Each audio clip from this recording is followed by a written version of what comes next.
Squirrels! So hello, and welcome to another Legends of Runeterra video. My name is Chris, and today I thought we would rank all the 12 different champions, so not the first little story mode parts for the Piltover and Zone champions, but all of the rest of them, the 6 you find here, and of course the 6 other mid-bosses as well, and rank them in terms of their difficulty level in general. We're not looking about specifics. I know that some people have said things like, oh, Nautilus is really hard with like Jinx and Caitlyn and Misfortune and things like that. But we're not focusing on like specific champions are really tough for, you know, specific champions that you're playing with, but just more in general kind of how difficult they are as a whole. Now, of course, this is just my opinion. You know, other people will have various opinions on parts where you've got stuck, and maybe, you know, that will stick with you. It probably has influenced my list as well in how hard I've found some of these challenges with different champions also, but I thought we would dive in anyway and, you know, sort of create a general list and see what you guys think. So with that said, let's dive straight in. We are going to go from last to first, and in 12th place comes Lulu. I haven't really seen many people complain about the difficulty of Lulu. I think that Lulu is generally pretty easy for most champions. The fact that she only transforms the strongest follower means that, you know, if you have a pretty strong champion, then you should be okay to, you know, deal with Lulu. And of course, you don't have much reputation by this point. But, you know, you will probably have, you know, a couple abilities that are working well together that will allow you to probably defeat Lulu at this point. And in general, I don't think many people have struggled with Lulu, so that's why she comes in last place. Coming in at number 11 is Fiora, and the reason I have Fiora this low is because I feel like the only way Fiora can really beat you is to win through the Fiora win condition. Otherwise, it feels like her units just don't have enough firepower to really, you know, kill you at this early point in the game. And so basically, if you can kind of deal with Fiora, whether it's through abilities or through removal, normally once you've dealt with the first Fiora, you should be okay here. I don't think that this is going to be too tough. I think that this whole map as a whole isn't too bad, because the ability of only having one extra attack isn't too much, and by this point you've, you know, accumulated a bit of reputation as well, so it's possible that, you know, you've kind of got that bit of power spike over the AI at this point, and the abilities just aren't good enough to sort of overcome you, so that's why Fiora finds herself in 11th. And coming in straight at number 10 is Zed, so sticking on the same map. As I say, just the extra attack doesn't often feel like the biggest deal in terms of the AI's you know, abilities that they could get. And Zed, you know, again, if you kind of play around Zed and you can, you know, just read Zed's ability and you have a pretty good understanding of what you need to do to beat Zed. Don't let a big unit with high attack hit you in the Nexus. You know, it's not rocket science, right? And I think that Zed, again, is another champion that I haven't seen many people complain about. And I think that this map as a whole is probably the easiest for where you generally are in your reputation and just the whole map as a whole, because the champions, I think, aren't too bad.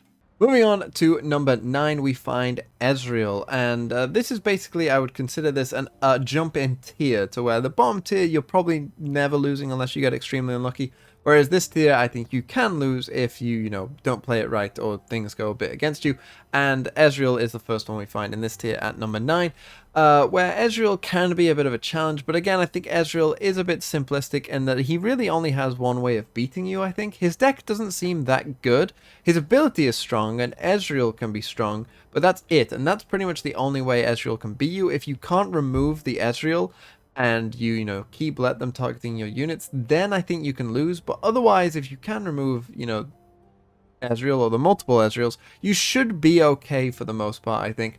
And I think that most strategies should be able to overcome Ezreal, even though he does have a very strong ability. At number 8, we come to Swain, and when it comes to Swain, he can cause some difficulties. Obviously, if you're on low life to begin with, then, you know, Swain will definitely be a problem. But even if you're not, you know, Swain obviously will deal damage to you and can be, you know, a threat potentially. But I don't think Swain's deck or kind of general game plan is too difficult to overcome. He can cause problems, as I say, if you're on low health, but if you're not, you should be able to defeat Swain without too much trouble, and so he finds himself in kind of this middle of the list pack. Next up, we have Sejuani, and of course Sejuani is part of the Nautilus map where everything gets tough, and so Sejuani's ability of giving everything +1/+1 and tough can be pretty tough to beat, right? And so that's why she finds herself in this position. She is pretty good, and I can see, you know, Sejuani causing problems for certain decks. I don't think she's too difficult, but I can definitely see that Sejuani is a challenge and one that, you know, should be feared and should be thought about. How am I going to beat Sejuani? Because particularly when Sejuani comes down herself, you know, she is a big body, and having tough as well is going to be quite difficult to beat. But I think that, you know, most strategies should be able to beat Sejuani without too much trouble. Coming in at number 6, we find Poppy, and when it comes to Poppy, of course, she can definitely cause some issues, particularly perhaps for lesser experienced players or people who didn't read what Poppy's ability was, because obviously if you just let Poppy do whatever she wants, yeah, you will lose, right? You need to understand what this game is about. You need to basically game plan for this specific challenge, and so that might be, you know, a problem the first couple times around. But I think, again, once you've kind of got the idea of what Poppy is trying to do, you should be able to overcome Poppy most of the time. She can become a challenge if you don't have good removal, particularly removal or a unit that can trade with Poppy when she comes down.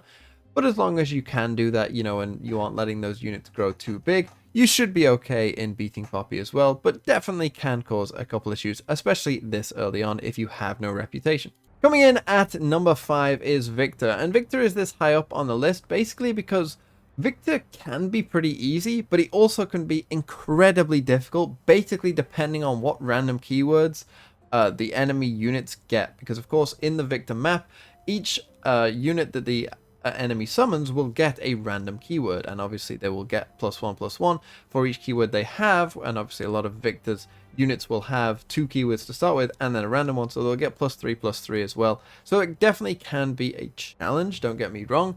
But it basically comes down to what Victor gets. You know, do they all get elusive and you have no elusive blockers? Well, you're probably going to lose, no matter what your abilities are, unless you have some crazy combo. And so basically, Victor can be a pretty big challenge. No matter what you've done, it can just fall against you. And that's why Victor is so high up on the list, because he basically acts as just a big berserker that can ruin even really good runs. Even when you feel like, you know, you're pretty impossible to beat, Victor with the right RNG can come around and just smack you in the face. Coming in at number 4, and again, I would consider this a kind of tier list jump from Victor to Nautilus as kind of a tier gap. We come to Nautilus, and obviously many people have complained about Nautilus, particularly with specific champions, but I do think Nautilus is a challenge pretty much no matter what. Obviously, you aren't pretty much going to be able to beat Nautilus very quickly. His ability is all about surviving until the fact that they've got deep, and then once they've got deep, they've got probably bigger units than you, and that's kind of the way it's working, right? Nautilus, I don't think is super tricky, particularly for some champions. I'm sure he's a lot easier than he is for champions like Jinx and Caitlyn, but definitely is still a challenge, and you know that this one is probably going to go on into the late game, and so you need to find a way to make sure you don't run out of resources and that you can survive that long and then survive Nautilus himself. But I don't think he's as hard as some of the other champions. In at number 3, I have Gangplank, and the reason I have Gangplank this high is because Gangplank is only on the 2nd map, so he's still pretty early, so you probably haven't built up too much reputation at this point. And Gangplank is basically just a pretty big challenge. He has multiple ways of beating you. Unlike I was mentioning with the Ezreals of the world, where, their kind of win condition is Ezreal or Fiora, for instance. Their win condition is kind of Fiora, and that's it. Gangplank offers multiple ways of beating you. One, he has cards like Black Market Merchant that will steal your cards, and so could just beat you from your own cards with their own buffs. And you can just lose to your own cards if you're not careful. Secondly, obviously, you can lose to a leveled up Gangplank very easily. Gangplank leveled up, as we all know, is a big threat, and so will, potentially just kill you that way. And then, of course, you have to deal with the Dreadway as well once he's on less than 20 health, and that poses its own unique threats as well. So there are multiple things going on here, multiple ways for Gangplank to beat you, and they're all very scary, and they're all very possible as well. And so that's why I have Gangplank this high up on the list, because he can cause problems for pretty much any run. Coming in at number 2, we have Karma, and Karma is a very unique challenge. Obviously, she's very different to a lot of the other ones, kind of similar to Nautilus as well, who I think operates in a very different way to some of the other challenges. It's not a normal game, and Karma obviously is a challenge for probably most champions, I would say. She offers a very unique threat in that, if you can't remove that first Karma in particular, then you could be in for, a rough ride. And, you know, if you don't have, you know, good late game options, then again, you probably are in for a rough ride. Karma, you can't just, again, just aggro down. You need to have some good, big, chunky units that you can play on turn one and you know, kind of keep up with Karma as much as you can. Potentially remove Karma as well, as I just mentioned. But Karma is obviously a pretty big threat, and because she's only a mid-boss as well, obviously mid-bosses kind of have this advantage where you don't have 2 powers yet on your run, and so, you know, if they're good, then you don't have all the abilities at your disposal that you might do when you face the final boss. And so Karma is definitely a pretty big challenge, and I know a lot of people have mentioned that. And coming in at number 1 is Azir, and there definitely is some personal bias here, don't get me wrong, because I've been ruined by Azir many times at this point, and it's basically because Azir plays at a very kind of fast pace. He'll play something turn 1, turn 2, turn 3, turn 4, you know, he'll keep up with you for the most part, and the Sand Soldiers are dealing at least 4 damage to you if you let them hit your face, and possibly even more because they'll get a random keyword as well, so they can get impact as well, so they potentially even deal 5 damage to face if you let them hit you. And basically, another problem that I've had with Azir is Azir has 5 health. 5 is a big number on turn 3. And also, Empress Dais summons these Sand Soldiers, and guess what? That's a landmark. And often you aren't going to be able to find landmark removal in these runs. And so, getting rid of that is almost impossible. And because Azir starts on such a high health total and he's getting these random keywords as well, you know, particularly if Azir himself gets a good keyword like elusive and you can't block Azir all of a sudden either, what are you meant to do, right? You basically have to have like a big chunky unit with regeneration in the hopes of being able to block out Sand Soldiers a lot, but that's not going to happen all the time, and racing down Azir is pretty hard because, as I say, he's kind of playing in pace with you, and you kind of need to block those Sand Soldiers.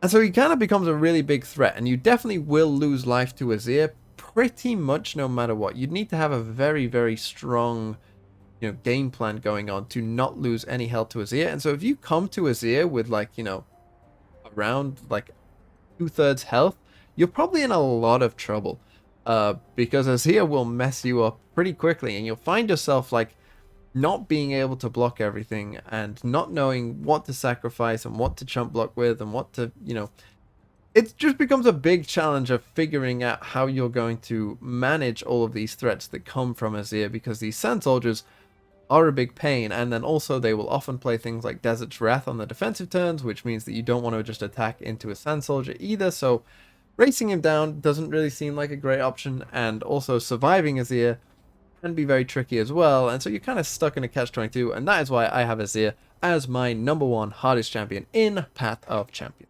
So that was just my opinion on the hardest champions in Path of Champions. I'm sure that you have your own sort of mini takes on the way you would flip around the list.